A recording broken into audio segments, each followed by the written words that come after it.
Welcome to the Retro Blood.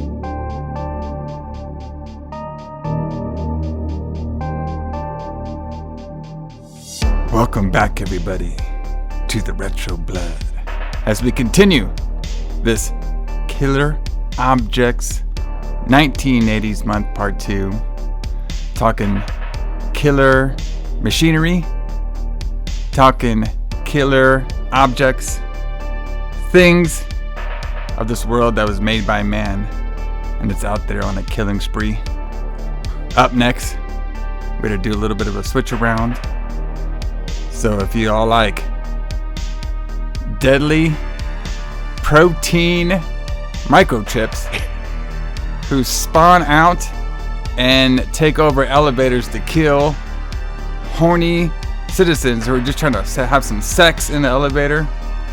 If you all like a repair guy who's confused the whole movie, who the wife thinks he's cheating on her and she leaves and he's like doesn't really care, he like actually laughs about it because he wants to fuck the news reporter anyway. And if you all like random janitors dying in elevator shafts, then this is the review, brother, because the Retro Blood is talking all about the lift, aka Das Lift. J.H. Alison, James Kline. What's happening, Alison? How is this dubbed dialogue masterpiece for you? How was this? This movie is an absolute masterpiece. I am so glad you found this. Bro, all I want to ask you though is, oh please, do you know how many people get trapped in an elevator every year? Yeah. Apparently, I didn't know that. Is that for real? Is that a shoot? There is no way that's a shoot number. We'll talk about it when we get to that part of the movie. But dude, like I had to stop the fucking movie. Bro, I almost stopped. Pay attention. Okay. I could not pay attention. I was like, "Are you fucking kidding me?" I think the part that I had to almost stop the movie was at the beginning. You telling me this guy's about to suffocate? He's like, "Fuck this, brother. I paid for this girl's drinks all night. I'm getting my ass." Dude, this shit's fucking fantastic. That's what he was all about. Yeah. So this movie's a goddamn masterpiece. I'm so glad we're doing this. So we had to switch up the schedule a little bit. I know last week I was talking about us possibly doing Nail Gun Massacre. Yeah, which also classic. I didn't realize that shit's like hard as fuck to find. You can't find it on streaming. Nope. So Retro Blood. We're all about the gimmick. We give the audience what we we don't like to change the card too much if we can help it. But card subject to change. We had to change it a little bit, but I did find a 4K / Blu-ray release of the film, and I did order it, and I'm kind of happy I did because I'll talk about this more on that particular show. We're probably going to do that review at the end of the month. It is a fan requested review as well too, but I'm kind of glad I found this local. I don't know. It's kind of like an independent film. I guess has the rights to this movie. Yeah. And I bought it through them, and it's gonna be kind of fun talking about that because I appreciated the whole package that they gave me. So we'll talk about that on the air though when we do that review. But it's pretty cool stuff. But but yeah, man, killer elevators. Like when I was searching for this one because we had such a banger the last time we did Killer Objects. Yeah. I was just thinking, like, I just saw this one. I was like, a killer elevator. I'm like, we get a lot of elevator scenes on movies, that like people like are getting tripped out or dying in elevators, but we never have the main villain being an actual elevator. Yes. And I thought the way they did it was pretty creative with the old microchip gimmick. You know what I mean? Yeah. And I appreciated it too because, this is like 1985. Well, at least when it got released in America, it was 1985. Yeah. But then, this is early 80s and stuff, and they're already talking about things going smaller. Computers going smaller, objects going smaller. I'm like, brother, you just have no idea. You know what I mean? Like, wait. That really was kind of ahead of its time, if you think about it. Yeah. Because like part of that movie when they go talk to the professor, at the university or whatever. That, He's kind of talking about AI in a way. Yeah, he was. Yeah, with the machines, the certain machines, like machine learning, learning itself, teaching itself. You know what I mean? And then they even tried microchips and protein. But once he got to the protein part, I was like, okay, okay. Like, are we doing the T1000 here now? Like, what's going on here? Okay. But we'll get to all of it. It's gonna be a very fun review. I'm kind of glad I found this, but like, okay, I think it. I'm gonna ask you this, Alison. Is this like the first this was a Dutch film, right? It was in Dutch. Yeah, I was gonna ask you that. Yeah, it's a Dutch film. Is this the first Dutch movie we've ever done? Yes. Is there even any like Dutch horror films? Like, I don't even know. There actually are. Okay. So I was gonna bring it up to you today because this morning, because it's a snow weekend, so none of us worked. It's a snow day. So I watched Amsterdam this morning, and I was gonna send you a message saying we need to do this on the show. Yeah. And then I watched The Lift, and it's directed by the same guy who directed Amsterdam. Oh yeah, Dick Maas. Dick Maas. Dick Maas has made it to the retro, but what a fantastic name. That name is fantastic because when I see Maas, I think of the Spanish word for more. So when I see his name, it says more dick. Yes. That's what the retro blood needs, actually. It's just more dick. More dick on here, brother. We need a Dick Maas shirt. Oh, you know what? Where is this guy? Is he still alive?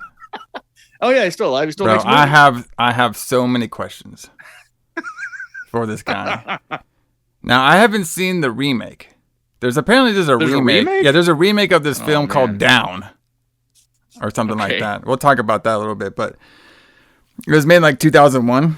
Right. But I want to ask Dick Maas, bro, okay, now I know this was dubbed in America, English. Yeah. But like, did you write these lines? Like, bro, this film was written by there was no female in sight when this film was written. No, absolutely not. But Zero. Yeah, he did write this movie. He wrote and directed it. I just want to know if the dialogue was the same in the Dutch version that it was in the American version. Well, apparently he directed the remake as well. No, I'm talking about the the dubbed in this film, like the dubbed. Were they reading the same lines as the Dutch guys were reading in the original film? I don't know. I was wondering that myself because like some of this stuff is just fucking absurd. Yes, it's just out there. Like, there's so many HR issues that just happen in like the first 3 minutes of the fucking film. I'm like, what the hell is going on here? So this could be a fun one though. This is like one of those like hidden gems. I feel like we've been finding those kind of lately now. So I've been appreciating that. So yeah, this month is full of hidden gems. Like last week we did Murder by Phone. Murder by Phone. Gem I didn't know existed. Exactly. Yeah. And then this one right here, I'm like, damn. This part 2 of Killer Objects is like killing the first part by miles so far. So hell yeah, you made up for the first time we did this. It ain't done yet, man. We still got the massacres coming on here. So hell yeah. All right, but anyway, just like every retro blood, you know what I mean? But this one included as well too. You know what I mean? We're going to talk about the history of what was going on in the world of the pro wrestling and the metal music on the release date of this film, which actually there was a shit ton of release dates because apparently this thing was like around everywhere. Yeah. Like I got like a ton of different release dates, but the one I want to focus on is the one that we would have seen at this time. Would be the American release date, which was July 4th, Independence Day, 1985. Excuse me. Got all that beer in me, brother. July 4th, 1985. All right? Mm-hmm. Just think about this, Alison. America celebrating its independence. You got fireworks. You got good old-fashioned wrestling. You got some beer. And you got the lift being imported to J.H. Alison's Renner Center. I would have loved to watch this movie drunk and full of American spirit. Yeah. Speaking of American spirit, though, I'll go first with the wrestling. Okay. Because this is a cool show, and I wish I could have been to one of these, but, and shoot life, I wasn't even... I was actually born, but I was only like 1 year old. But I would have loved to go on to this event. So on the exact date that this got imported into America, which I'm not sure if it was imported by theater or Rent-A-Center or bootlegging, I'm not sure. Right. But it was released July 4th, 1985. We had in the world of the pro wrestling, we're going back to one of my favorite promotions, World Class Championship Wrestling. Oh, wow. The Texas territory. In Fort Worth, Texas, which I've been to many times. At the convention center, which I don't think I've ever been to. 13,000 fans witnessed Independence Day Star Wars. I was going to ask if it was a Star Wars show. Fuck yeah, brother. The big events. Probably the biggest events, I would say, for the WCCW territories. Was there a special Star Wars show? So, yeah, definitely have like some of the big matches that would happen at this particular time. And this is a pretty good card, I would say. Sure. Now, I don't know if I'll go through all of it because unfortunately I didn't get to watch this, which I don't think this is on Peacock. I don't think the Star Wars are on the Peacock streaming service. I know they're like mixing everything around nowadays. But I'll just talk about some of the top matches on here. So we do have the Fantastics, Bobby Eaton and Tommy Rogers. They defeated Rip Oliver and Kelly Knizia 2 falls to none. And it was the best 2 out of 3 falls match. Just think about that. A best 2 out of 3 falls match, and they only do 2 falls. When does that ever happen? I've never heard of that before. Strap for time, I guess. Pretty interesting. So, yeah, we have, check this one out. Yeah. And this is not the full card. I'm just only doing like the main matches that catch my eye. We're doing probably the territory's hot star at the time, Kerry Von Erich. He defeated the one-man gang, who would later go on to be, oh God, what wasn't he, yeah, he was in WWE as somebody. I just can't remember who he was. Yeah, now. but he wasn't the one-man gang. He was, the Shark, right? No, he wasn't the Shark. He was the... God, who was he? Damn, it's going to drive me crazy now. Let me think. Look that up while I tell you this match. So we had Kerry Von Erich defeated the one-man gang by knockout in a Chicago death match. Alison, why you look that up? What the hell is a Chicago death match? But they're in Fort Worth. So how is it a Chicago death match if they're in Fort Worth? Like, do you just hit them with deep dish pizzas the whole time? That's what I think it is. It's just you just hit people with deep dish. Or pizzas. maybe what he did was maybe he hired the mafia to come after him. Okay, maybe not. One Man Gang is from Chicago, so maybe that's why. Gotcha. But he, oh yes, he was in WWF. He was Akeem, the African. That's what I was thinking about, brother. My boy Akeem, African Dream, brother. Yep, hailing from the deepest, darkest Africa. Yeah. Come on now, dancing and jiving. You know what I mean? Fun guy. Okay, there you go. One Man Gang was way better. Way better, yeah, definitely. He was also One Man Gang in WCW, I believe, as well.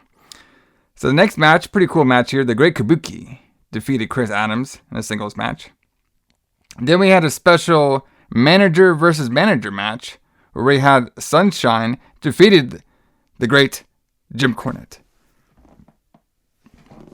And it says... Sunshine defeated Jim Cornette. Yes, Sunshine defeated Jim Cornette, and Cornette was blindfolded and had one arm tied behind his back. Because you know how he likes to run his mouth? He probably said he could beat Sunshine if he had one arm tied behind his back and eyes and stuff, you know? Yep, but he didn't. Yeah, so, Jim Cornette, great promo guy. I could tell this match is probably pretty entertaining.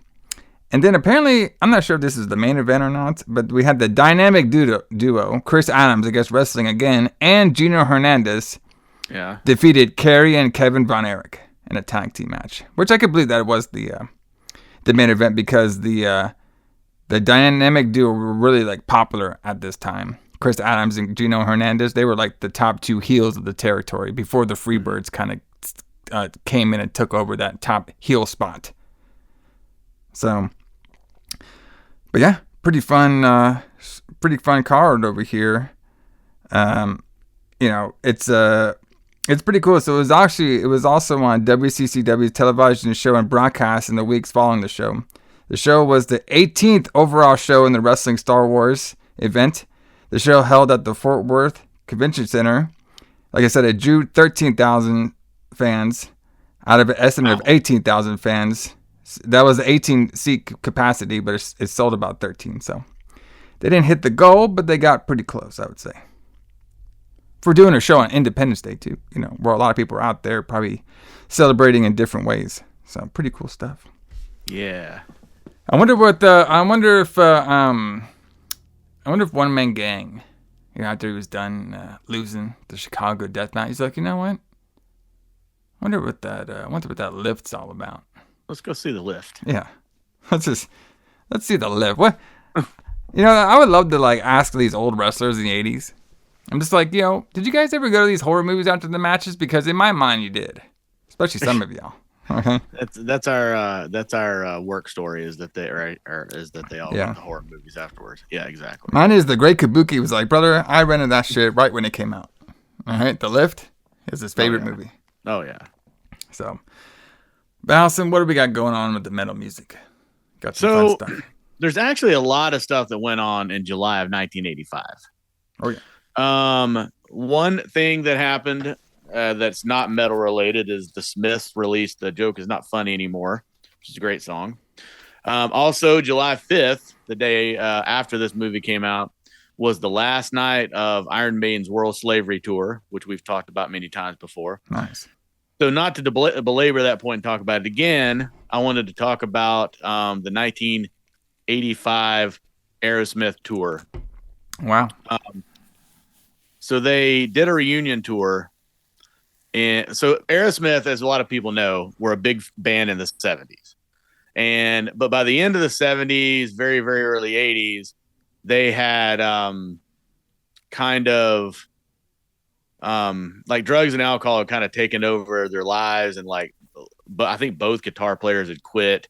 And they did a tour with different guitar players. And then they kind of just broke up. But by 1983...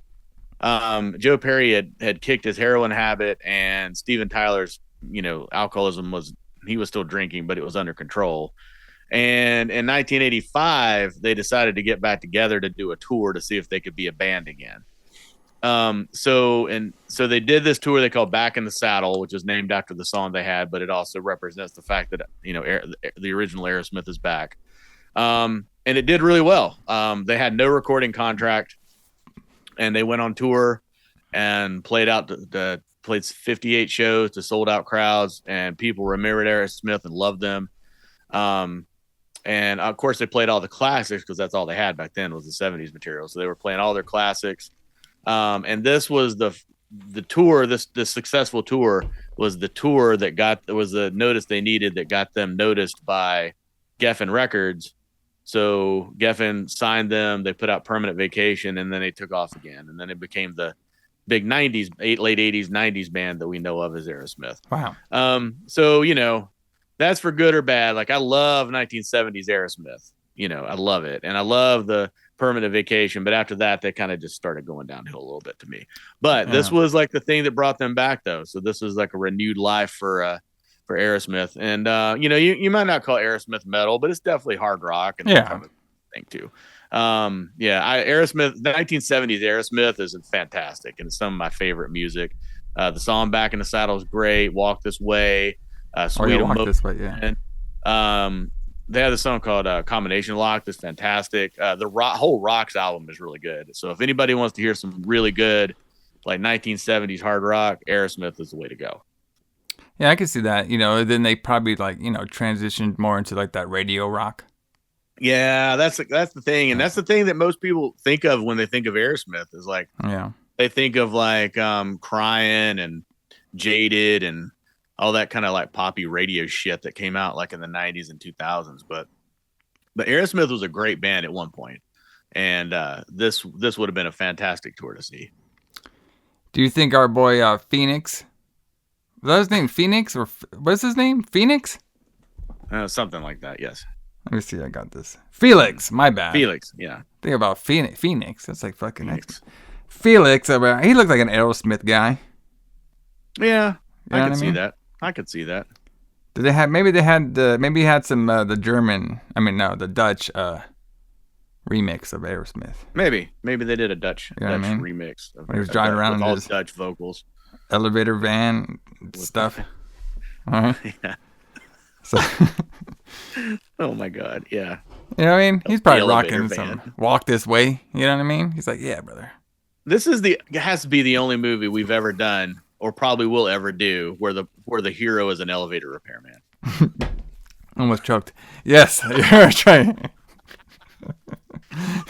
This is absurd. This movie's fucking absurd. Anyway, but yes, Aerosmith is fantastic. I mean, we've done cops. We get plenty of cops. We have teenagers. That makes sense, though. That makes bookworms. sense. This one has an elevator repairman as our hero. We even had a doctor. You know what I mean? Tom Hankins out there. God damn it! Are you serious? God, repairman. Well, I mean, I guess it makes sense because the villain is a fucking elevator, but literally, is protein. I can't fucking believe I'm saying this. Microchips, man. I can't believe these words are coming out of my mouth. This is just like the dialogue from that movie. I can't fucking believe it. Oh, anyway. Wait till we get to the dialogue, man. Holy shit. I couldn't even take enough notes. Like I had to stop taking notes, but I'm sure you took plenty of them. You know, if anybody knows me and been listening to me for this, you know, our entire run stuff, you know the notes I wrote down. And they all had to do with the sexual and awkward nature. Okay. So awkward. But yeah, I don't know. I'm gonna be laughing through this whole show. I'm gonna try and hold this shit together, guys. I promise. All right. Well, we'll play a little Aerosmith at the end of the episode. But let's get into who booked this shit, brother. Yeah, who booked this shit? Dick Maas did. More Dick did. More Dick booked this movie. Our boy Dick Maas directed, but there was some drama though. Okay, yeah. Because we also have a producer on here, which this guy has like one of those fucking names where I'm like, this is not a real name, but it is because it was produced by. Let me try this. Mathagens von Hitchigen. All right, dude, I have no idea how to say that guy's name. That's as good as it's just a bunch of consonants. He's a Dutch film producer. Yeah. All right, one of the country's most successful producers. And he became known for a series of commercial success and for screen adaptations of literature worked. Okay? Mm-hmm. And he did a lift.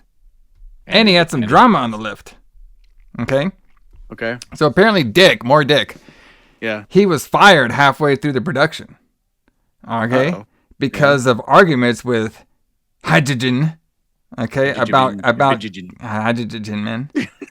About casting, and because Dick insisted that he did the music himself. So apparently Dick is also he's a music guy. Well, I know he directed a bunch of music videos. He's like the John Carpenter of the Dutch land. Okay. Because you know John Carpenter does his own music and shit. He does his own music, yeah. So, but however, they said Dick Maas still kept working on the film and was even rehired.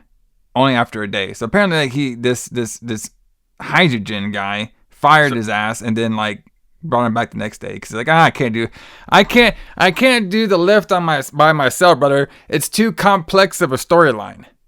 You know what I mean? How are we going to talk about micro protein chips without you, brother? So let me get this straight. So basically he fired Dick Maas, but Dick Maas said, fuck you, and just kept working on the movie, and then he hired him back the next day. Yeah, pretty much. Okay, I got it.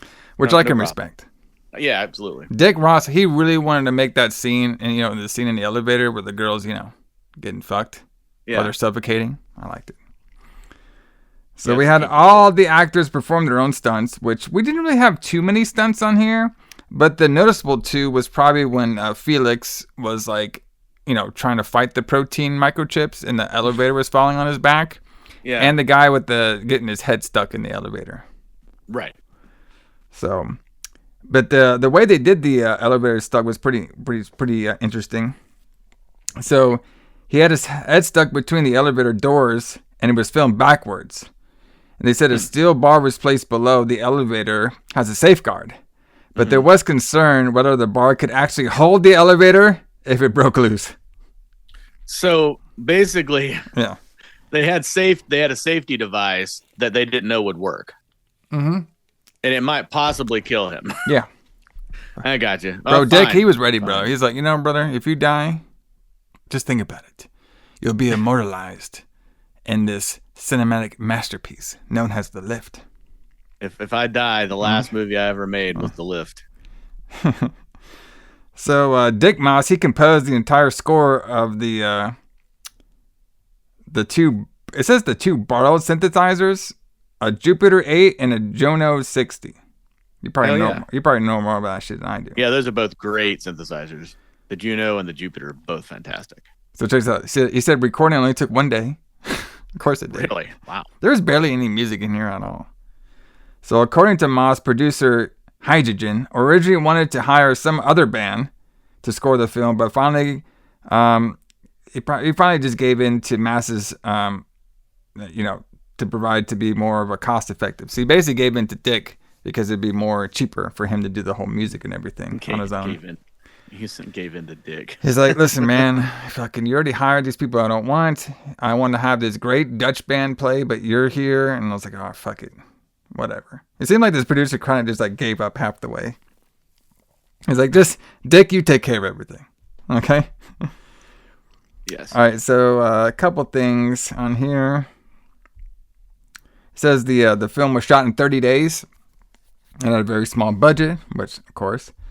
Apparently, there's a music video of When the Lady Smiles by a Dutch rock band, Golden Earring. Yes. Do you know who Golden Earring is? Hell yeah. They recorded that Twilight Zone song. How the fuck am I supposed to know? Zone. You never heard that song? You've heard that song. I know you have. Okay. Apparently, When the Lady Smiles was also directed by Dick. Like you were saying earlier, he does music videos. Mm-hmm. And it actually contains a scene in which a lady enters the elevator. At the same time, Felix walks out of a junction elevator. Walks out of the elevator. All right, let's see. Some cool stuff on here. There's a couple inside jokes of some Dutch stuff. You'll like this one, Alison. The opening sequence. Mm-hmm. An idea the cameraman Mark, Dutch name, Flirtepin, sure, was inspired by the opening sequence of Star Wars: A New Hope. Really? Here, brother. How so? How so? When the lightning hits the I don't fucking know. Maybe it's like when we see the screen go up. Like, at the beginning we're just going up an elevator. I guess so. Like it was like the crawl from Star Wars inspired him to have the elevator go up. Oh, okay. Fine. So here's some of the actor drama a little bit. So Dick Maas, he went for the casting of Hoob Steeple. Okay. Sure. Which, let's see, Hoob Steeple. Steeple. Let's see, who Steeple. I got this notes all around here. Okay, Hoob Steeple was the guy who played Felix. That's his real name. His government Dutch name is Hoob Steeple. Yeah. Okay. This is the one that Dick Maas wanted to, obviously, and he got his way. He wanted to have this guy in the film. Yes. But the producer, Hydrogen, okay, did not want this guy. He wanted him a little bit more well-known Dutch actor at the time. All right, and he was basically pretty much reluctant for Hoob to take the part, but Maas fought for Steeple to be the cast and ultimately pursued Hydrogen. So, and also too, Hoob Steeple and Dick Maas, they worked together after this, okay, in a long-term relationship, because they also did the movie Flutter? I guess so. I want to see the Flutter movies. Oh, it's Flutter, okay. I call it. I said Flutter. I have no idea what that fucking word means. Amsterdam. Is great. I watched it this morning. Oh, is that the one? What was that movie about? The smoking and fucking? Amsterdam. There's a lot of smoking and fucking in it, yeah, but it's about a serial killer in Amsterdam. Okay. It kills prostitutes. It's great. So you saw our boy Felix twice in here, huh? I did. I saw like a Dick Maas double feature today without knowing. That's interesting. They did Floater I guess it's Floater in America. Yeah, there's like 3 Floater movies. And this movie called Saint, they all did together. So But how was Amsterdam? Was it fun? Was it a good movie? Hell yeah, we're gonna do it on the show at one point. Yeah, we're probably gonna do that. Yeah. So the elevator firm where Felix works was originally called Delta Lifton, but because his name was already registered, they changed the name to Data Lifton just before shooting. So they took the L out, basically. Just took the L out, I bet. Yeah, according to Dick Maas, actress Willeken van Emmerlon did not quite have a clue what the movie was about after shooting was finished. You don't say. Gee. Well, Miss what's her name? Willie? I could tell you. If she listened to the show, I will tell her what this movie was about. I'm a little confused how it ended. So Willie, she was the one that played the Mika de Beer, which I'm guessing is the what's her name? The news reporter girl. But she didn't really do that much. That's what I'm thinking. Yeah. So she played she had a pretty small part, I guess you could say. Yeah, So her role basically was to be like this news reporter who's supposed to take down this evil corporation and shit, but she didn't do any of that, and she just end up. I would say she'd even end up with Felix because like she just helped him like not die, and she saved his life at the end, and she ruined his marriage. Yeah. So. Yeah, I'm not really exactly that was sure. Weird. That was fucking weird. Like, I expected them to end with like. Oh, we're not really having an affair, and then they all get back together, but that shit didn't happen. Yeah, exactly. His wife just leaves him. Just leaves his ass. But I mean, seeing his kids, he's probably fucking better off, though. Oh, yeah. Birdie, right? Was that one of them? And Karen? Oh, boy. They're going to turn into be wackos. All right, so this one's pretty funny, too. The electric company is named Rising Sun. Boy, wait till we get to that. Rising Sun. Rising Sun. The evil foreign hill has made its way to horror movies. Okay? Yeah, from the Orient. From the Orient. A direct link to Japan, which is the land of the rising sun. So, yeah. So basically, there's this company called Xenogeist, Advanced Technology and Gadgetry. A theme this early in 1980s movies breeze was driven highly by Japanese companies in the early 1980s. So, obviously, Japan has always been on the forefront of technology. So yeah. What they're saying is they got the inspiration for the microchip stuff basically from Japan and the gadgetry what they were doing at that particular time in Japan culture, which there was like some devices being made in Japan around 1985. Which probably, they probably were getting computers a little bit smaller than they were and stuff like that. So yeah, I mean, I can see that, like, from history because, like, in the mid-'80s is when people started, like, really noticing that, Japanese manufacturing was, like, taking over in the United States. Because before that, just about everything you bought was made in America. Yeah. But in the early parts of the 80s, you started seeing a lot of stuff made in Taiwan and in Japan.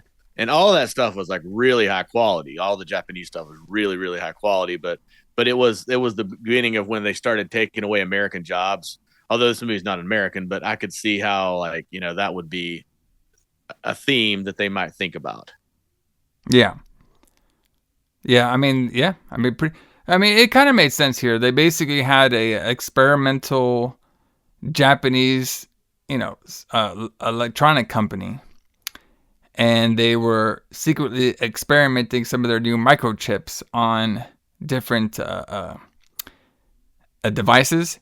And by the doctor that we'll meet pretty soon, he was basically saying, well, one of them was just sick. So, it happens. That's weird. He had a cold. It's okay. So, but everybody, let's get into the lift. If y'all are ready, are you ready to get lifted up there, Alison? I am ready. You guys need to stick around because this shit's fucking fantastic. Let's do it. Deep inside this vertical city, a machine has come to life.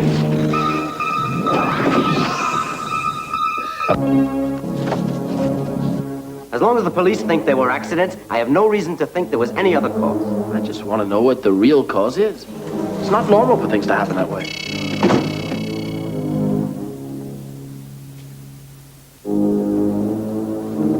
Brooker, what happened to the lift? You must have an idea. Modern technology gave birth to the lift. But the lift has made itself smarter, stronger, and deadlier.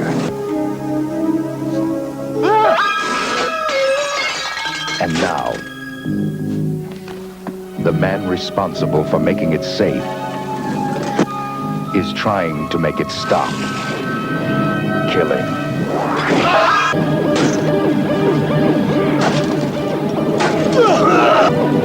Take the stairs.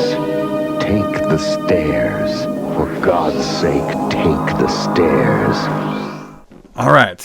So we start off our credits in Dutch. You know, our Star Wars like credits. Apparently. You know what I mean? Yes. Dutch names in there. We're at like some random hotel. Which was, I guess it was like a restaurant hotel or something like that. So we have like two couples. Boy, I couldn't believe this scene. Okay. For a couple of different reasons. So we have two couples, right? Just laughing up a storm. Ah, ha, ha, ha. Laughing. Bro, you know what they were laughing about? If we're to believe the English dialogue? They were laughing about chickens laying eggs. Ah, ha, ha, ha. Chickens laying eggs. So weird. And I couldn't, bro, that girl, the one that's about to see her tits pretty soon, she was all like, I cannot believe this. Because this is the first time I heard it in horror movies. She was like, brother. I can't even say it. She was all like, brother, if he had that many eggs, he could have made me an omelet. I was like, fuck, you using my brother line in that fucking lame joke? All right, whatever. The only thing I can think of is this is some like weird Dutch humor. Gotcha. It doesn't translate well. That's the only thing I can think of because I'm like why would you write lines like this? Well, I thought it was just two Dutch rich white dudes looking to get some ass. Yeah, talking about chickens laying eggs. Yeah, brother. That's how you do it. Okay? That's what I'm missing. I just need to talk about chicken eggs. So the waiter comes in. Yeah. He's like, hey, the lift is ready. And I was just thinking, okay, wait a minute. So I think, like, you know, I'm not up in my Dutch culture. You know what I mean? So at first I thought he was talking like maybe like a taxi. You know what I mean? Because sometimes they're like, hey, the lift is here, like the taxi. But the whole movie, they were calling the elevator the lift. So I guess in Dutch, the lift is like the elevator. In most European countries, it is called a lift. Okay. If you go to England, they don't know what an elevator is. It's a lift. It's a lift, brother. You know what I mean? Which makes sense because it lifts you up. Yeah. Yeah, what the hell is an elevator? Elevator makes sense too because it elevates you. Yeah, elevates, yeah. To the next level. So they were talking about the lift. I guess the elevator's ready, which I was like, okay, that's a new one to get people out. Hey, the elevator's ready. Get out of here. Okay? Because basically the waiters and the staff want them gone because they've been there since 1 a.m. and they're very annoying. Okay? Yes. Which they are. So the drunk couple, they go to the lift. And I like it where they just leave the place and then they just leave the restaurant, which is called Restaurant. Yeah, they don't need a name, brother. It's just restaurant. Just restaurant. Let's go to the restaurant. So it's a hotel, and there's a restaurant within the hotel, but the restaurant is just named restaurant. It's not named anything, which I'm pretty sure most restaurants in the hotel are at least named something. Or at least named something, yeah. So now the guys are making some more jokes, and these girls, they're all falling for all. Boy, these girls, they must have been like the easiest girls to entertain. You get them a couple drinks, make some dumb jokes, they're all ready to go. They're ready to go. So I like my notes here. The guy with the full hair is horny because we never got their names. No, you know what I mean? They're just like two white Dutch dudes, and I put the guy with the full hair. He is the horny one. Okay. Yeah. So we have lightning. Good old 80s lightning is back. Not 80s blue lightning, but the 80s lightning is here. It hits the building and the power goes off, and now the lift, aka the elevator, is now acting evil. So the couples get stuck in the elevator, and they start making white people joke. Yeah. You know, talking about caviar and shit like that. The staff is now, you know, they said the power's off and they're just waiting for the power to come on to check to see if anybody's still in the lift or not. Mm. The full hair guy is now horny as fuck, and he starts taking off the bit. Bro, I could not believe this scene. So they're stuck in the elevator, right? Drunk as shit. Like the guy that has like the receding hairlines, like he's kind of like freaking out. Semi a bit. The girl he was with just falls on the floor, doesn't want to do nothing. The dude with the hair is like, you know what? I fucking paid $100 for this fucking drink. I'm gonna get mine. It's in this fucking elevator. You know what's he do? He starts making out with this chick and just ripping her top off in front of the friends. And they don't even act like nothing's like weird going on at all. Right? They're just like, they just do that. This is just normal. They just fuck in front of us, no problem. It's like, where are these guys at, man? I want to party with them. All right. So now they're all stuck in there now. The staff sees that the elevator did not move, so now they're kind of worried that people might be in there. So they're not waiting for the power to come back on now. Now we can see that some of the couple, they're starting to lose a lot of air in there. Okay, and the staff, they won't call the power comes back on, but the staff doesn't want to call the police. They want to break into themselves, so they go down to where the elevator kind of stopped at. And during all this stuff, our boy, he was going at it, bro. He was kissing, touching the titties. Titties are allowed. And then they realize, oh shit, the guy fell because he has no air. Now we don't have any air, so they all pass out. Yes.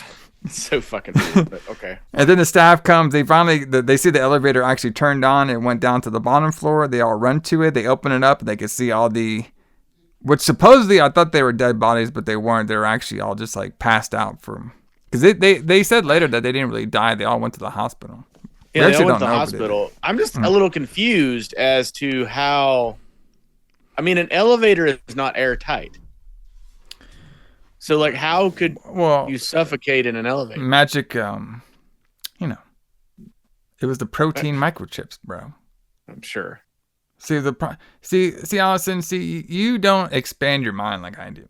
Oh, right. So, since we found out this is protein microchips, what they did was they reproduced inside these guys' bodies, and that would made them pass out. And when we do the lift 2, the storyline is going to be that the protein microchips absorbed into these the couple. I mean, there's 4 people's bodies, and now they're going to be killer AI sex robots. That's in the sequel. Yeah, that's Lift 2. That's the one I'm making with Dick over here. Okay, right. So sure, he already did the remake, but we're working on the sequel. Okay, so that's how it goes. So now we meet our main guy Felix, which he's a weirdo too. So he has a wife, and he has a boy named Birdie and a girl named Karen. Birdie loves to play with his toy ambulance that keeps dying, and the wife is basically just getting on to Felix about everything. He's like, why do you have the kid play with the ambulance all the time? Makes a bunch of noises.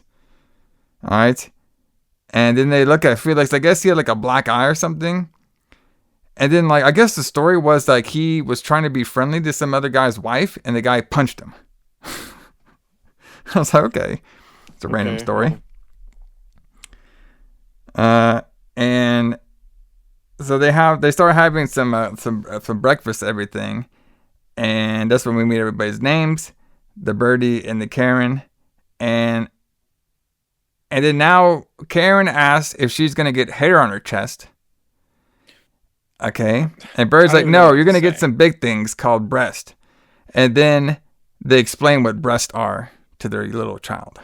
Yeah. Like, what the fuck? What kind of world are we in? Bro, this is Dutchland, brother. They do things different here. We're in the Netherlands, bro. That's how they talk about it. That's some wild people. So fucking weird. But anyway, yes. So the dad gets a phone call, and he gets basically called to the hotel where all that elevator accident happened at. Yeah. Said someone almost died in the elevator, and he has to go there now. And the wife's like, "Oh, are you getting phone calls at home now?" It's like, "Oh boy, just you wait." Okay. Just you wait. So he gets there. Felix does. He talks to the hotel front desk guy, Jim. He's like, "Oh, there was quite a party here last night, huh?" I was like, "Oh my god." And they're gonna call for the manager, Bush. These American names are hilarious in here. What do you think that when they got the script for this, for the dialogue? Do you think they were looking at their real names like, what the fuck? I ain't talking. What am I saying? I'm not gonna be like Hickenberger, and I'm not gonna be fucking Bish. So they kind of figured out. They're trying to figure out what is going on here. They were saying, well, maybe the air conditioning wasn't working, and that's why the couple's almost passed out in there. But it's working now though. I can see it's all working fine. All right. And then there was like this other manager guy comes with, I put in my notes, he had like 1,000 titles. Like he had like so many different titles that he did. You know those guys that just show up to your work and they have like 5 different titles and you're like, what? I never heard about any of these. Right. All right. So he goes there and he's complaining about the elevator and saying it's brand new. And Felix is like, well, I'll take a look at it and see what I can find. So, and this is when they brought up that all the guests that were in the elevator that passed out, they're on the hospital now. All right, and he's gonna go run some tests. We see this guy named Craven come in. He's oh boy, this one kind of got to me because I had something similar happen just this week actually. So this guy named Craven comes in there, right? Yeah. Sweaty, coughing a little bit, and just leaves. And they're all looking at him like, what the hell is this deal? It's like, well, he's a brain surgeon. He used to be cool. And I'm just like, brother, I have the same thing happen to me. I was staying at a hotel. I hate going on. By the way, I want to talk about this little rant here. So, my shoot job, my stuff, I stay at a lot of different hotels when I have to travel. And, brother, I hate going on the elevator. You know what I mean? Especially now.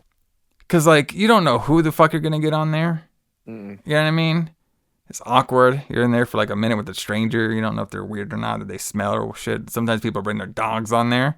Oh, yeah. So, I usually take the steps if I can, And, plus brother, you get exercise. I went back in the elevator yesterday, going back to my room because I couldn't find the stairs. So I was just going back there and I was only on the 5th floor, but on the 3rd floor. And I was like, oh, fine. I just saw this little girl, not little girl, but I saw this woman there.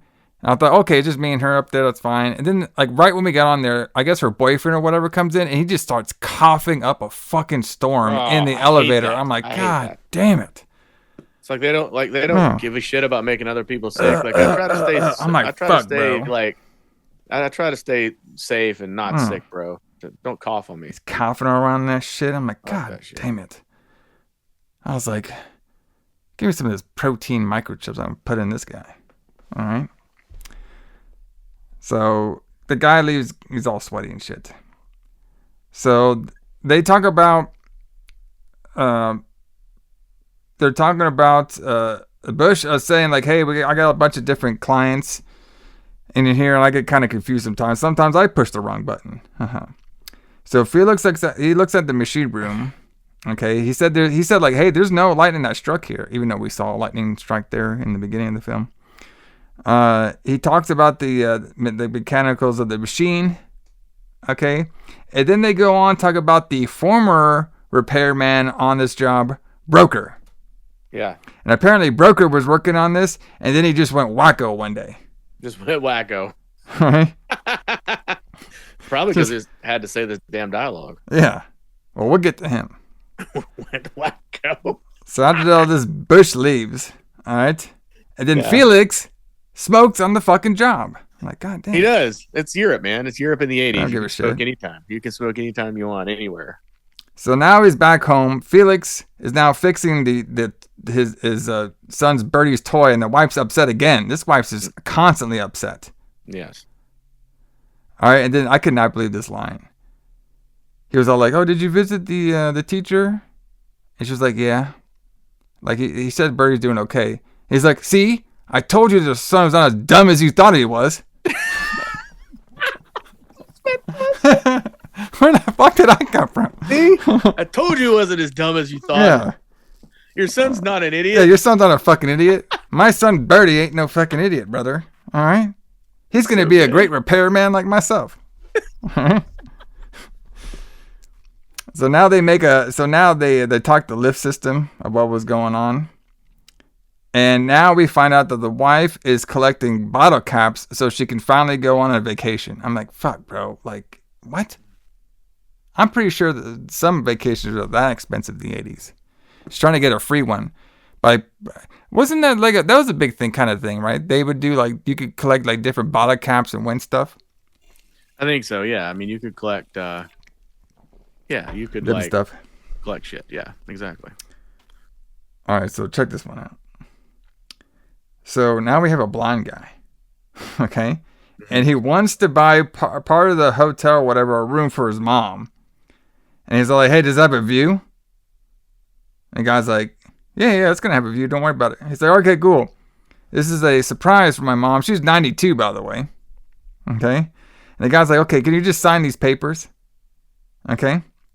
And I was thinking, so he tricks the guy to signing the papers or whatever. We don't know if it's actually like, because the guy who's signing the papers is blind. And he's all like, well, this place is kind of expensive and stuff, but you said you're going to come down on price for me or whatever. And I guess the guy was like fucking him because he probably wasn't. And the weirdest thing to me was the guy was signing these papers, right? Mm-hmm. But like, I know this is like 1985, but I'm pretty sure we still have like the blind guy style papers. You know what I mean? With a little You mean Braille? Yeah, Braille. Yeah. Yeah. But they did have Braille in the 80s for sure. Well, apparently not in Dutchland. No, not in Netherlands. This guy's like, hey, just sign it, brother. Just sign it. It's okay. Don't worry about it. Just sign it. It's fine. Just trust me. So the guy walks away now.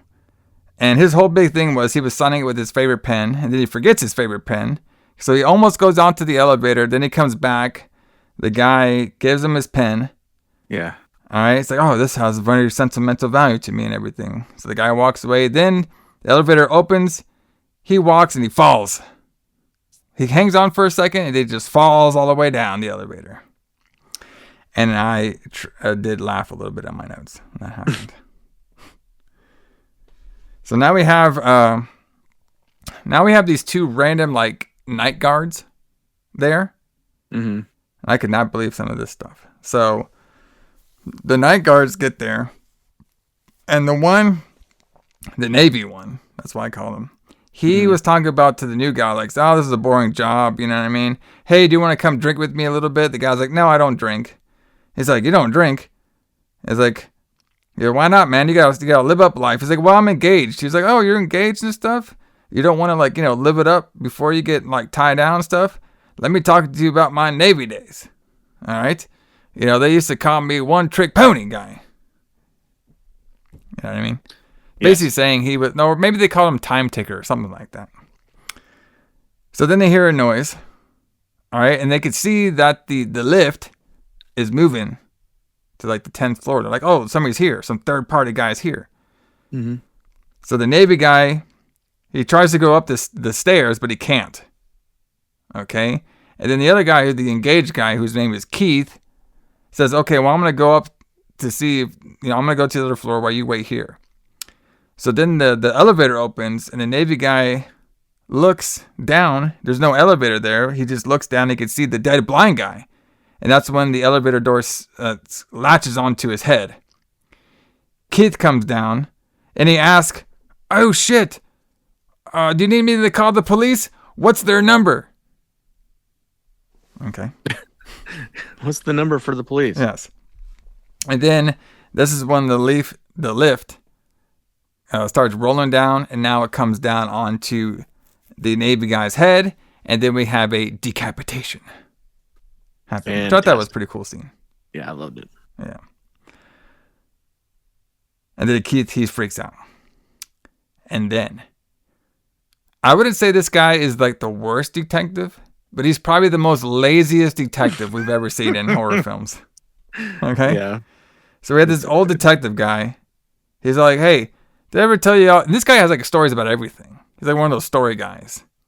He's like, yeah, I've seen some fucked up stuff. You know what I mean? He's like, I had to stop the movie here too, by the way. I could not believe what I was fucking saying. This guy's like, I've seen some fucked up stuff before. You know what I mean? A decapitated head's not too bad. I saw this one guy drill a bunch of people. In two. And I was like, brother, come on, man. That is like next week, okay? Like, don't spoil it for everybody. And okay.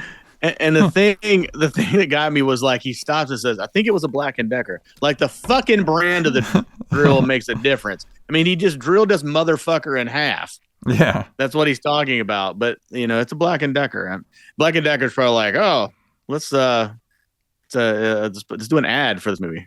Yeah, bro. Yeah, put that You can in drill there. people in half with this thing. And then he's all like, do you know how many people get stuck in an elevator and a lift? And the guy's like 100, 200. I don't know. Do you think that's a real one? This what he said? Because what did he say? 2,500?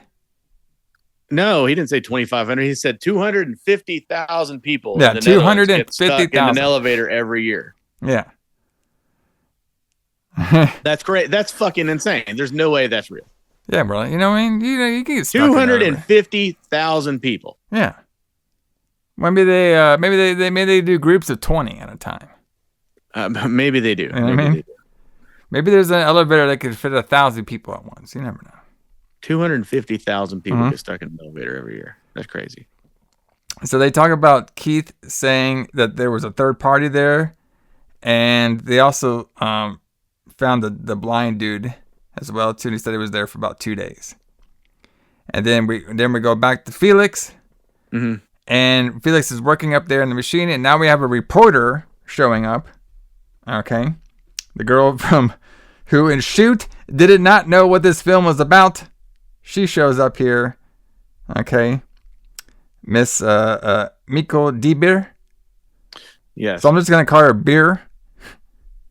Like literally, her last name is in this movie is Beer. Beer. Yep, Beer. So we have Beer show up. The newsletter Beer. She's here, and she is basically looking around. She basically tells Felix that she's a reporter, and she was asking some of these questions. And she asked him like, "Hey, who's that rising sun over there?" And first I was hearing it's like rising sun. What the hell's going? And I was like, because we've never talked about this before this moment. And I was like, oh shit, they're adding an Asian heel to this horror film. That is awesome. Yeah. Even though we didn't get any Asians out of this Asian company. No, there's not a single Asian in this entire movie. But the company was evil, brother. Okay. And Felix like, well, that's just the electric company. Can't even say it. Too much beer.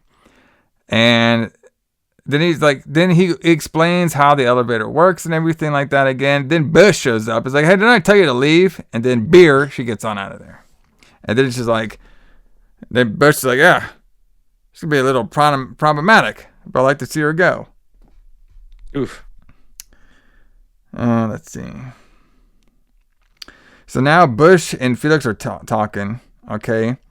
And basically, the detective and the owner of the building wants to talk to Felix about it, and Felix is basically saying like, well, everything looks normal in here, but since this is all happening twice, I would like to do like more tests on this elevator, but I need to shut it down for like a week. And the owner doesn't want to do that because his lift is very precious to him. You know what I mean?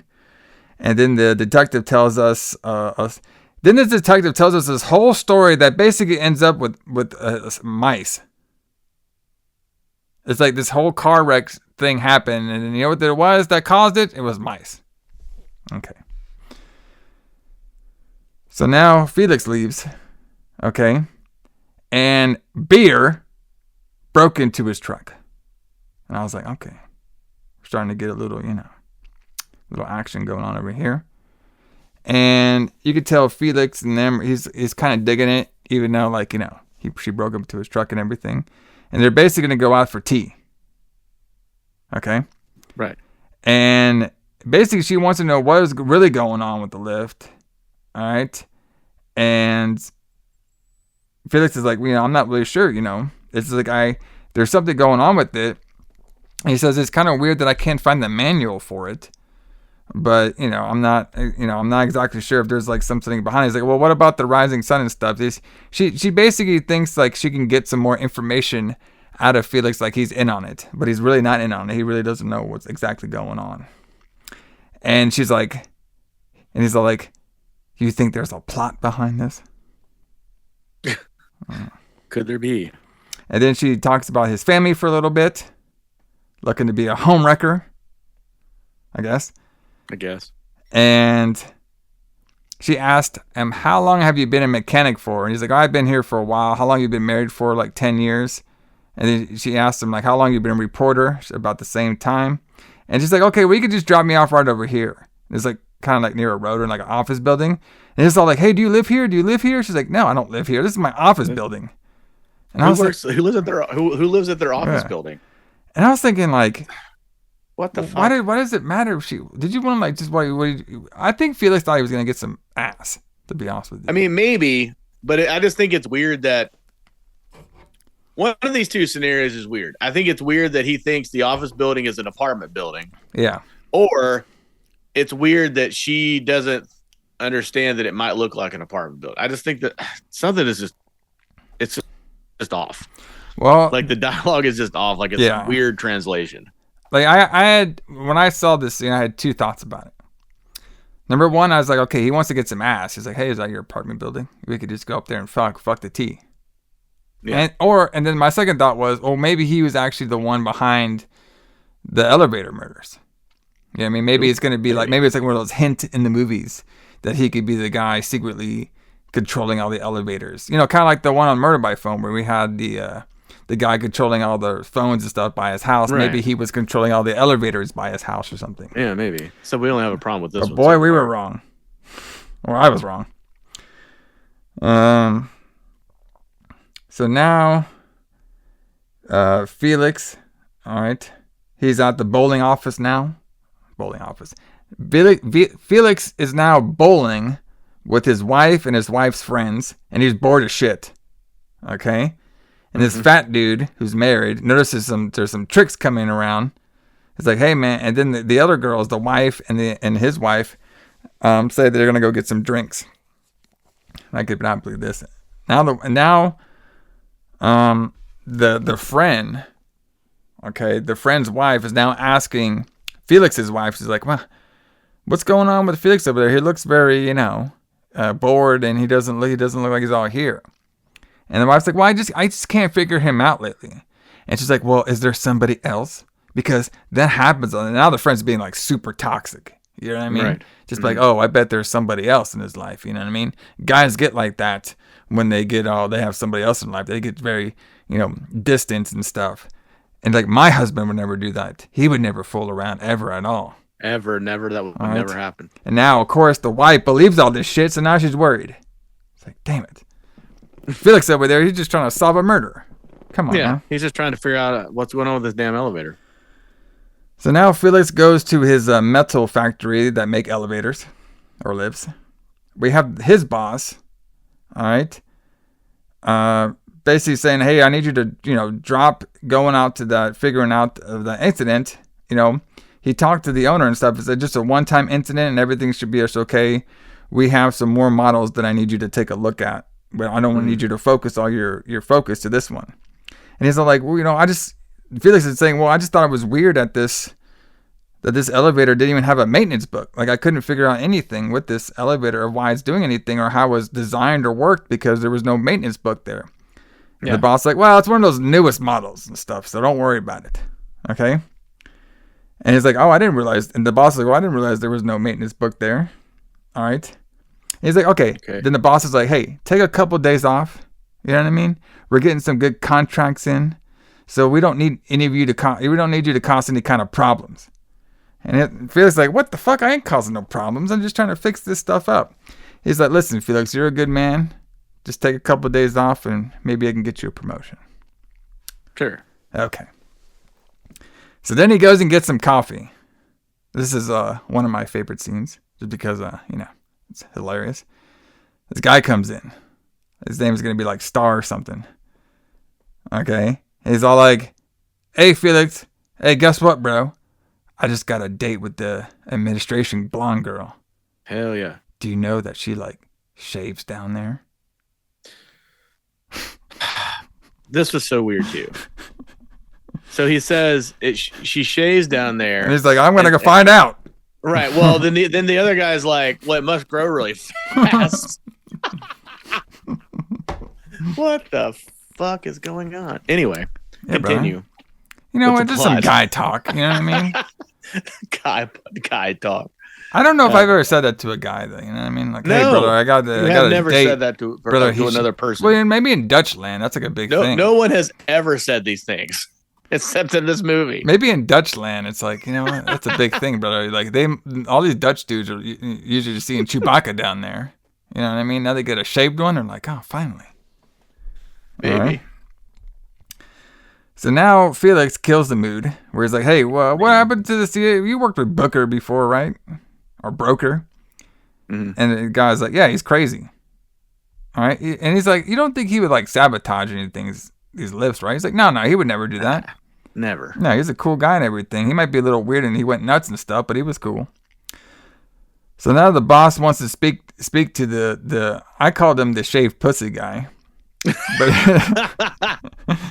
his name was the speakerman. Yeah. Okay. So now we have check this one out. And I couldn't really figure this out, but so we have the hotel boss guy. And I couldn't tell if he was talking to the elevator boss or some other boss of his. But basically the hotel boss is fucking somebody else's wife. Mm-hmm. Okay? Because she's there, he's like, he never says hi to me at all. And then they start kissing and shit. And it's all like, he's like, I don't know if we should do this right now. And she's like, no, we're going to be doing this. You know, we always do this around this time. Yeah, they always do it on Thursday or whatever. Yeah, Thursday, whatever the other guy says. Yeah, so Bush and Jim, they know their boss is up there fucking that girl. Okay? Yeah. And then the wife that the boss is fucking, the daughter just like hanging around the evil elevator. Right. Okay. So her daughter is playing with a doll outside the office door while they're fucking. And then I put they're kind of like fucking weird. Like it's like not they are fucking weird, but they also are literally fucking kind of weird. Like I couldn't really tell what this whole movie's fucking weird. Mm-hmm. So the daughter's trying to go into the elevator, but the elevator was playing like hide and seek with her. Yeah, I guess. So one of my favorite lines is the guy's like, "You're wearing black underwear," and she's like, "Just for you." Yeah. And then the daughter screams. Mom comes over there in her black underwear, pissed off. Yeah. Saying slaps the girl, saying, "What you broke another doll," and then she gets on out of there. Felix is back. Okay. So Felix is back. Okay. And he is now going to meet Brooker. Okay. Yeah. And he's talking to Brooker's doctor patient. Okay. He's basically in a mental hospital because he went insane. Yeah, because he's afraid of walls. Because he's afraid of walls. Okay, Allison. I'm guessing the Brooker man. Okay, he over here saw which we're gonna find out, the protein microchips. Yeah. And he got so disturbed by the protein microchips that he is now scared of walls. He's also scared of shit that goes on walls too. And he's also scared of TVs because he broke his hand.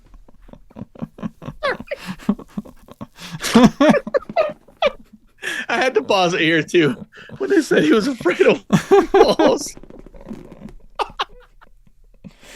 This movie's a fucking classic. And then the guy's like, he's kind of drugged up right now, so good luck getting anything out of him. And Felix is like, bro, this Felix guy was like, bro, I need your help. I'm like, bro, this guy, he can't help but fly. Like, look at him. He ain't helping jab shit. He's like, Brooker, man, where's the fucking lift? The book is missing. I'm like, what the book? The manual's missing, man. I can't figure out this elevator. He's like, what did you see? What made you go crazy? And then he just sees some shit on the walls and shit like that, and he starts going crazy. Yeah, he sees like blood or something on the walls. I think is what that's supposed to be. I mean, it looks like jelly, like literally, but I thought it was shit on the walls. I thought it was supposed to be blood. Like it looks like jelly, though. I don't know. Maybe so protein. Now we get many of the scenes of Felix going through paperwork. Yes. The wife has their face mask on. She's worried because Felix isn't showing her any attention. He's too busy trying to figure out the mystery lift machine. Yes. Felix goes back to the hotel, meets Jim. And he's like, oh, your colleague just left out of here. He was checking on some of these repairs. He's going to be out for a bit. He's like, okay, well, I'm just coming over here and, checking on some more stuff. And so now we see, so basically the colleague was the people from the Rising Sun was out there. So we have Felix looking at more notes. All right. Now he and Beer, are looking over more notes of the power company Rising Sun. Yeah. And then Beer says she doesn't have too much dirt on them, but she does have some dirt of them bribing political figures. I'm like, well, that seems like a pretty good amount of dirt. Okay. That seems like a decent amount of dirt. Yeah. All right. So now they go to dinner and they're talking the lift's mechanics again. And then they're also saying maybe the lift's mechanics has something to do with the Rising Sun's electric plan. That could be that's why the elevator is acting all weird. Maybe it's not the actual lift itself. Maybe it's the electric circuit that the elevator is on. I did notice there was a whole lot of like elevator talk and elevator jargon in this movie. Yeah, hold on. Well, we got to get the facts behind it. Right? It's got to be realistic. Yeah, come on. And then all I'm thinking, maybe the Booker man saw something of why that elevator went crazy. Maybe that's why he went crazy. And of course, Felix's wife's toxic friend sees him and Beer having dinner, and she's like, "Oh, I knew it was another woman. I knew it." Yep. And she was right, but not at that point. Yeah, not at that point, kind of. So Beer is asking Felix, why is he not going to the police about this? And he's like, well, I got no proof yet. But Felix says, I do have an appointment with the Rising Sun's office tomorrow.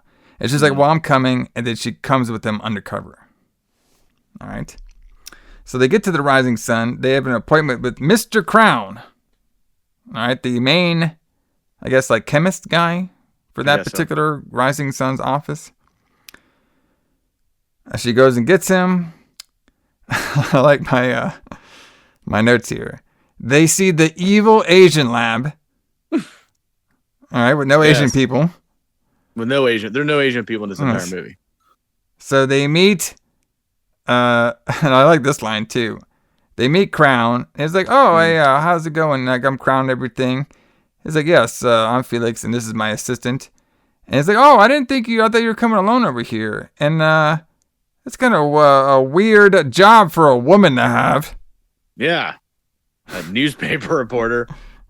No. She was undercover. She's undercover. So Mr. Crown doesn't think a woman can work on a lift. No. That's not a woman's job, brother. Nope. This is 1985, brother. Women need to be in the kitchen, brother. They do. All right? They do. Absolutely. This is Dutch land, brother. All right? They need to be, making strudels and shit. All right? Yes. So they talk about the processing system. Okay? And then he's asking, like, I'm trying to find out the processing system that happened in this, hotel I've been working at. And it's like, maybe something went wrong. It's like, hold on a second. He's like, trying to figure out if something maybe went wrong and stuff. And with this processing system. Yeah. And he's like, no, we have a tight, production over here. We work with like many different, companies. We don't just work with like elevators and stuff. We meet with we work with all types of different electronics in here. And he's like, the main thing we do at this isn't the main headquarters. It's just one of the microchip processing centers. Okay. And he's like, well, I'm kind of busy now, so I got to get out of here. All right, so they leave, and they notice that he looked all nervous and kind of weird of them being in there. And, of course, he was. So they all leave, Felix and Beer. Okay? And now Felix is eating dinner with the family. Karen, the little daughter, brings up adultery. And that's what adultery is at the table. Yeah. And he's like, oh, why did you bring up that? I could tell you what that is. And then the wife's like, oh, yeah, why don't you tell us what that is? Because my toxic friend saw you with another woman. All right. So you're doing the adultery over here. I knew you were doing that kind of stuff. Knew you were doing. Don't be treating me like a doormat. It's like, oh shit. And of course, like this is all happening, and he gets a call. It's like, all right. So he gets the call, and he's like, oh, a university doctor? Okay. And then he hangs up. He's like, oh, is she some sort of school teacher? Or no, school student? He's like, no, she's like a reporter. He's like, oh, I fucking knew it. He's like, no, this is all just a misunderstanding. And she just leaves. So good. And like our boy Felix is like, well, fuck, I don't get it. Like he did not give a fuck that his family was like leaving. He did not care at all. He's like, fuck it. The only thing I can think of to make this make sense, any of this make sense, is that like, at the scene at the beginning when he got punched in the face, like maybe he has a history of like messing with other people's wives and cheating on his wife. Yeah. And they just don't make that clear. Yeah. That's the only thing I can think of Maybe is why she just jumps to this conclusion that he's cheating on him. Maybe he's like a, you know how like the fire, maybe he has like a, the mechanic, you know what I mean? Maybe he's like a mechanic playboy. Mm-hmm. You know what I mean? Maybe. I mean, every Dutch woman falls for the elevator mechanic. Yeah, exactly. I mean, come on now. So I put in my notes. We get a boring teacher talking about computer chips to us. Well, this was just weird. Yes. So this whole thing was weird because he talks about the history of computer chips and that this computer was made in the United States and it what else did he say? It was made in the United States and it learned how to think and they put protein microchips in it and it grew more protein microchips. Yeah. And then he's like, we're going to live in a time when we can just insert a microchip in us and it'll control our blood pressure, which is really not that far off. No. He talks about how they're going to learn and it's going to be like machine learning is what he's talking about. Yeah, basically. Yeah. That stuff kind of happens, but then he's like, and if I was an imbecile, I'd be smart again. A microchip in my brain and I'd be smart again. Yeah, he's going on about like how the first computer was huge, and then now he showed us a smaller computer. It's like, well, the same information that was in this big computer is now in the smaller one. Yeah, which is also huge, but yeah, it was also big at the time. And he's all like, things are just going to get smaller and smaller, and eventually, like, it's going to get so small that it's going to be a protein size, which that's what they're experimenting on. And then while they're doing this experiment with the protein size, they see that the computer chip is reproducing itself, okay? And it was doing like, machine learning. And they're asking like, well, what the hell is that even possible? They're like, it's all right. And then they asked like, well, what happened to the thing? And the guy was like, it probably just went crazy and committed suicide on itself. I'm like, really? Like, brother, I watched a lot of Alien. I don't think they just killed themselves if they become rapid. Yeah, I don't really think that they just killed themselves. But I mean, what do I know? So, but basically they were, but the protein chip too, I guess it was something about it failed. And they were saying it reincarnated itself, but they don't really know what happened to it. And the doctor just thinks, like I said, it just killed itself, which is dumb. All right. Sure. So now Felix is like, I don't believe this computer, man. There's no way there's going to be a machine out there that can tell me what's going on all in one sentence on something called the internet. Whenever that happens, none of these computers are going to tell me the time of day and everything. You know what I mean? That'll never happen. This is all fake, brother. There's no protein chips out there. Come on, brother. The only protein I'm going to have is what I'm going to give some to you tonight. Ooh. All right. And then he calls her nuts, and then the reporter beer just walks on out of there. And he's like, oh shit, did I fuck this one up too? Ouch. All right. And the reporter, the beer is also saying like, hey, maybe your Booker friend guy saw these protein chips and that's why he went crazy. And then Felix is still not believing it. And then we get this scene. So we have a janitor. He's like dancing on the floor for some reason. We've never even seen this guy before until right now. We have some Dutch mafia looking motherfucker. Do you see this guy? Yes. He looks like some like Dutch mafia like street guy. Okay. He yells at him. And then no shit. One of my favorite scenes. So he walks by the housemaids. All right. He smacks one of the girls in the ass. Yes. He's like, stop all that talking, girls.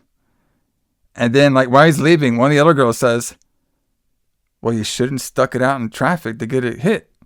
Ouch. I was like, what the fuck? That's the greatest line I've ever heard. I know. You can just slap a girl's ass, and then and if she gets mad, you can just say you shouldn't have stuck it out No, but like she didn't even get mad. First of all, the Dutch, bro. Okay, this blew my mind because there's no HR at this fucking hotel at all. They could just do whatever. Absolutely not. The Dutch mafia guy just walks by, slaps the fucking maid in the ass. She giggles. The other girl who saw the incident happens, like, well, you shouldn't have stuck it out in traffic for it to get hit. Yeah. And then they start laughing about it, and I was like, damn it, where is this place at? Are they hiring? Well, I mean, the guy that works the front desk is just offering people drinks. Like, that's true. Like he just has a bottle of liquor underneath the counter. Bro, this place is a wild place, bro. It is. Okay. The Netherlands is fun as fuck. It's a fun, yeah. They don't give a shit out there. Nope. All right, so now the elevator is fucking with the janitor guy. Okay. And it basically attacks him and gets him. Okay. Yeah. So now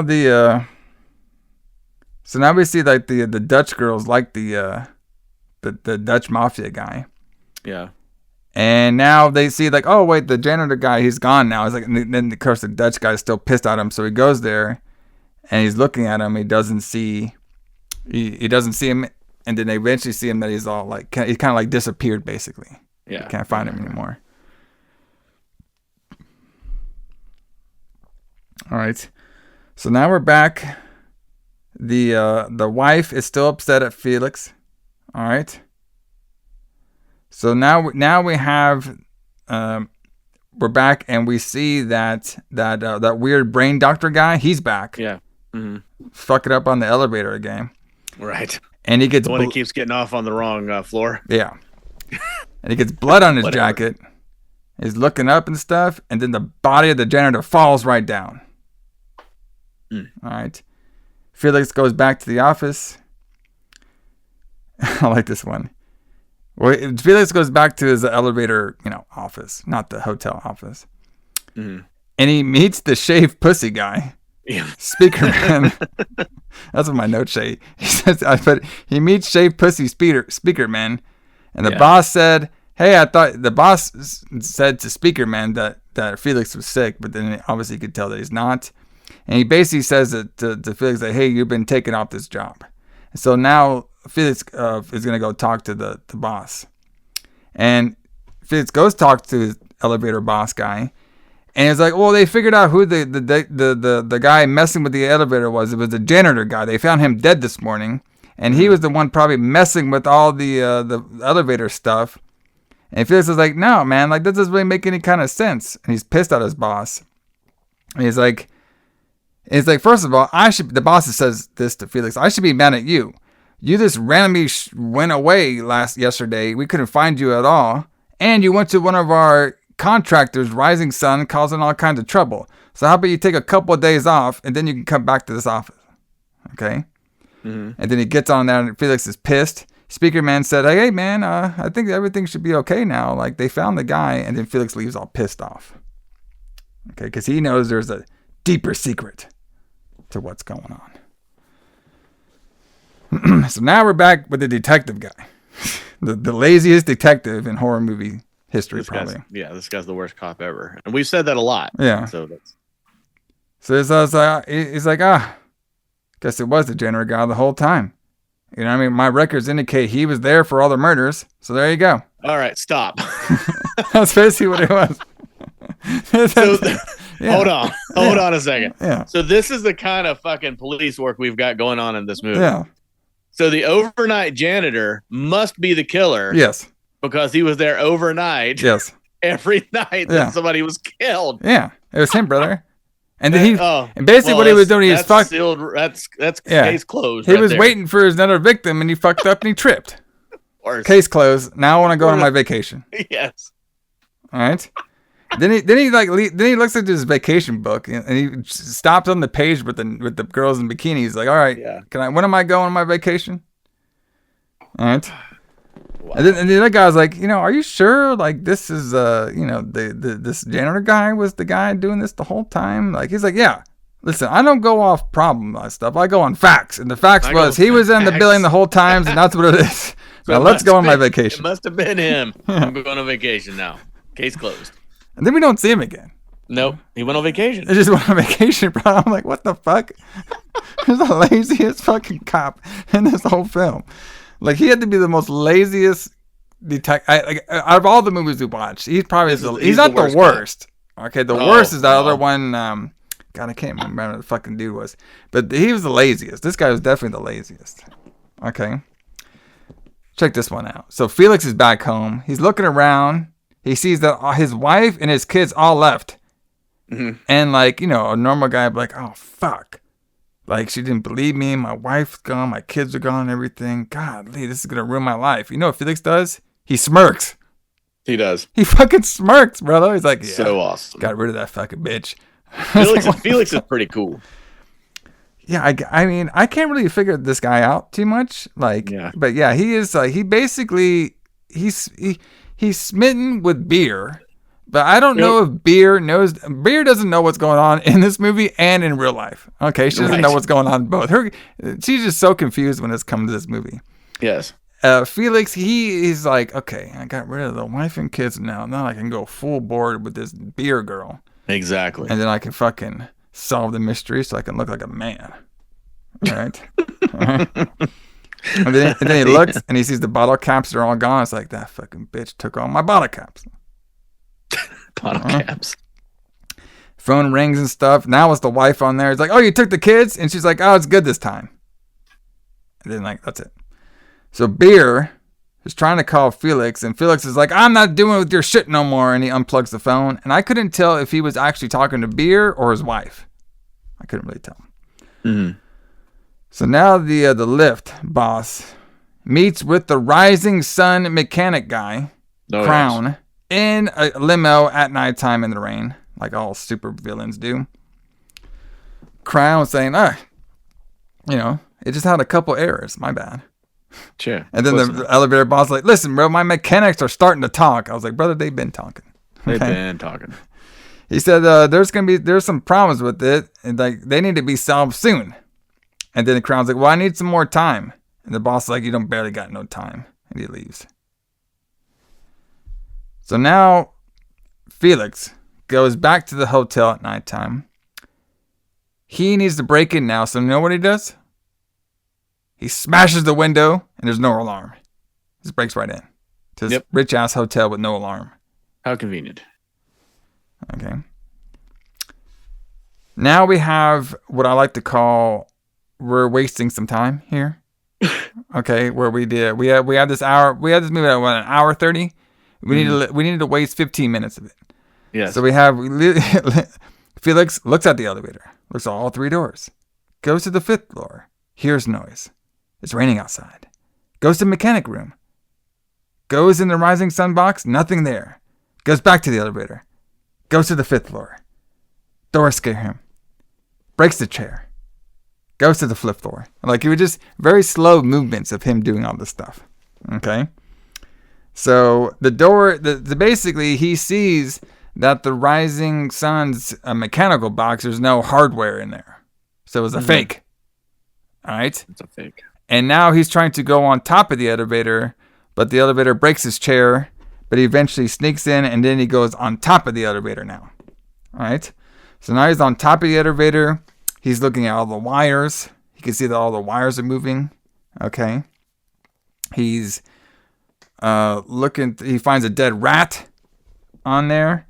He sees some, like, semi versions of 80s slime is on there. Okay?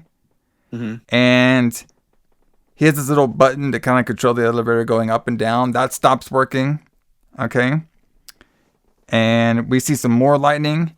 And then he finally finds the Rising Sun mechanical box that is just randomly inside where the elevator is at. He opens it up and we see some protein microchips.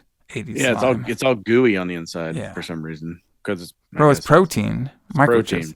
And I want to know, is this what the Ultimate Warrior and Hulk Hogan were taking? Yes. That's why they got so powerful. Protein microchips. You know what? Maybe I will experiment in some protein microchips. That's what your workout's missing is protein microchips. So Felix gets his old like, what the fuck? And then he starts smashing the protein microchips in there. Okay. And now the elevator starts coming back on now. And basically what he's doing is he's like smashing the protein while the elevator door is like scraping his back, which looks kind of fucked up. And he gets a lot of the protein stuff. And now he's trying to crawl away, but he can't quite make it. And then the elevator is about to come crash onto him. And before it does, Beer comes in and she saves him, drags him out of there. So I have a problem with this. So there is absolutely no way she would be able to pull him out of that elevator. Well, why not? Because she's not strong enough. Well, she had some heels on. She had some, you know what I mean? Fine. Like, she Bro, just pulls his how are ass you supposed straight to, out of that thing. You don't never mess with no Dutch woman before, brother. You know Well, what I that's true. I've never fucked with a Dutch one, but I'm just saying that it would be hard for somebody who was strong to pull like somebody with dead weight like maybe that. She was maybe she had a sip of her protein microchips. You know what I mean? Yeah. So this to me is where the movie stops making sense. So maybe you can explain to me everything that happens from this moment on. Well, I mean, the protein microchips were making sense to you? No, well, okay. I see your point. Okay. It makes less sense at this point, I think. So she pulls him out of there, Beer does. Yeah. And we thought the movie's over. And she's all like, I can't leave you anywhere. Maybe she's like, she doesn't know what's going on. Yeah, she doesn't know what the hell's going on. She's like, why the fuck am I saving this guy Why from did you elevator? fall down an elevator shaft? And she's all like, and then she says, oh, I guess I missed all the action. Yeah, you did. So then out of nowhere, Crown shows up. You know that out of literal nowhere. How does he even get there? Has he been walking up the steps this entire Well, time? he broke through the same door that Felix did. Okay, they all knew where to find the one open door. They all knew where to find it. Okay, This is absurd. Yes. And Crown comes in. He's like, he pulls out a gun. They're all worried. It's like, and then he goes and shoots the protein. He shoots the elevator. No, bro, he shoots the protein that's still in there. Bro, okay, that's like if I took a gun and I started shooting my protein powder. And then he's like, listen guys, it was sick. Okay, it was sick. And then the protein's like, brother, you ain't gonna get me. So it uses one of its wires and wraps Crown around his neck and then hangs his ass in the elevator, and he dies. Yep. So shooting the elevator protein didn't kill it. Well, I guess maybe it had one more, juice in him, brother. You know what I mean? One more pump in it. The protein had one more pump in it. All right. And it got Crown, its father, I guess. You know what I mean? I guess. What kind of protein do you think they use? Was it whey protein? It was whey. All natural protein? Yeah. You know what I mean? Crown, produced it himself, maybe. I don't know. So he's hung and he's dead.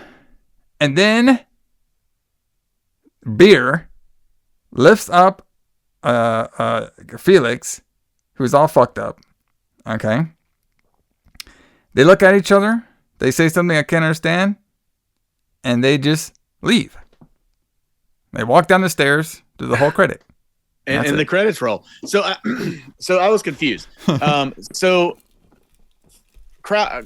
He shoots the elevator, and we think that. So protein, brother. He shot the protein. She pulls him out of the elevator shaft. Yes. And then we think that it's over. And then he shows up and he shoots the elevator. Protein. And then we think it's over, but then the elevator wraps the cable around his neck and kills him. Yeah. And then they just walk down the steps. Yeah, walk down the steps to Dutch and music. the credits roll. Yeah. Well, there's supposed to be a sequel, brother. I told you about it already. Okay, fine. I have no idea why. It fucking just ended. I have no idea how this movie ended. I don't know. Maybe the protein wanted revenge on its daddy, Crown. They got pissed off that the dad said it was sick, and they got pissed off. And then now they leave, and now Felix has no job. He has no wife, no kids. He's basically half dead, but at least he has beer. But he has beer. Yeah. It's beer, brother. That's all you really need. He doesn't know what's going on. All he really needs is beer. All he needs is beer. And that's it. Oh my God. The boss, the corporate boss that was in on it, elevator boss, fine. The boss who was fucking around with the wife, fine. Everybody else is fine. Yeah. It's all no harm, no foul. It's all good. just so fucking weird. So maybe, I mean, they easily could have done a sequel. The Lift 2. Yeah, The Lift 2. Tales. I mean, he made 3 of those Flutter movies. Like, why didn't he make a sequel to The Lift? Well, they made a remake, but I guess oh, they did. He made his own remake. So, but yeah, man, killer elevator made of protein microchips. I don't think I've ever would have thought of that before. So, no, I mean this movie is great. I love this. Yeah. You're batting 2 for 2 this month. You put this whole month together. You picked all the movies. Well, I mean, half. You're batting 2 for 2. I put together half this month. All right, some of them were put together by the crowd. Well, the next 2 we're gonna do are from fan voting, which I'll talk about next week. But because I wanted to do this movies that they suggested. Sure. But I was like, okay, well that's 2, but I need to find 2 more, so that's when I found these 2. But so far, pretty good, I would say. Little hidden gems in there, stuff. So yeah, absolutely. But everybody, thanks for listening to us. Hope you all enjoyed this episode. But the retro blood train moves on, because next week we're gonna go to the wood chipper, because we're talking about Wood Chipper Massacre. Wood Chipper Massacre is gonna be a classic too. I just feel it. Yes. And of course we'll finish the month with the Nail Gun Massacre, because I did get that 4K in this week. And now we can actually watch it. Yeah, so I'm gonna watch it, and then actually what I'll do is maybe I'll watch it. I'll watch all the extras, and then I'll let you watch it. Then you can watch it plus the extras too. Okay. So that's probably how we'll do it. Because I would just give you like the Blu-ray one, but the Blu-ray has all the extras on it. Because it's like they give you like 2 copies. They give you a 4K one, and then they give you a Blu-ray one. So it's pretty cool. And the Blu-ray has the extras on it. Yeah. So. Sure. And then of course in that Nail Gun Massacre, we'll talk about our huge February, which pretty cool stuff happening in February too. So. But yeah, man. Killer elevator. Killer elevator, bro. Can't believe it. I can't believe I would enjoy a film that had like the premise of this movie, but I did enjoy it. So I did. I love this movie. I absolutely did. I would watch it again. Yeah, definitely kind of fun. It's a fun one. I like it. Yeah. So, but Alison, what Aerosmith song should we do? Getting on out of here. Man, let's play Back in the Saddle. Oh yeah, brother. Back in the saddle again. I believe our boy Phoenix is probably gonna get back in the saddle. You know what I mean? He's gonna start. He's gonna heal up. Mm-hmm. He's gonna pay his child support. He's gonna work his mechanic job, saving the universe from the evil Rising Sun Protein Microchip Corporation, while having a lustrous affair with beer. Absolutely. Don't we all just want to have a relationship with beer? I do have a relationship with beer. And so do you. I just drank me a full one, this one. I know. So. You had to. But everybody, J.H. Alison, James Kline, was here next week on The Retro Blood. See you guys.